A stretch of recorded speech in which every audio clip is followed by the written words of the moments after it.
मशवरा किया कि जो तवक्कुआत हमसे ANP की है, हम उस तवक्कुआत पर पूरा नहीं उतर रहे, लिहाजा हम इस वजह से मुस्तफ़ी होते हैं।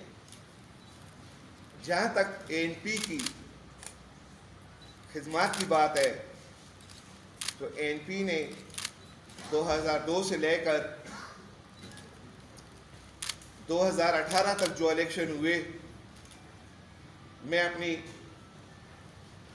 उस टाइम की सूबाई कैबिनेट और मरकज़ी कैबिनेट का मशकूर ANP का कि उन्होंने मुझे सूबाई इलेक्शन करने की ऑफ़र की, टिकट की ऑफ़र की, लेकिन मैं इस टाइम तक पार्लिमानी सियासत का शौकीन नहीं हूँ।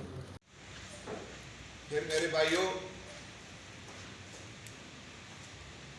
वो इलेक्शन भी हम 2018 में भी हार गए।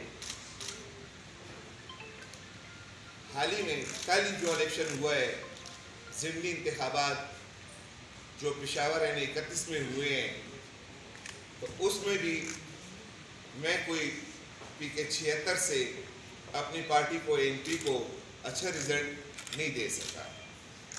उसमें भी हमें शिकस्त हुई है। जो रात वाला रिज़ल्ट आया है गुजरी रात को, तो उसमें भी हमें शिकस्त का सामना कर।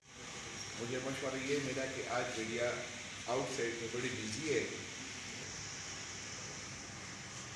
लेकिन मेरे अगर यहाँ पे मीडिया का एक भाई भी मौजूद हो तो अल्हम्दुलिल्लाह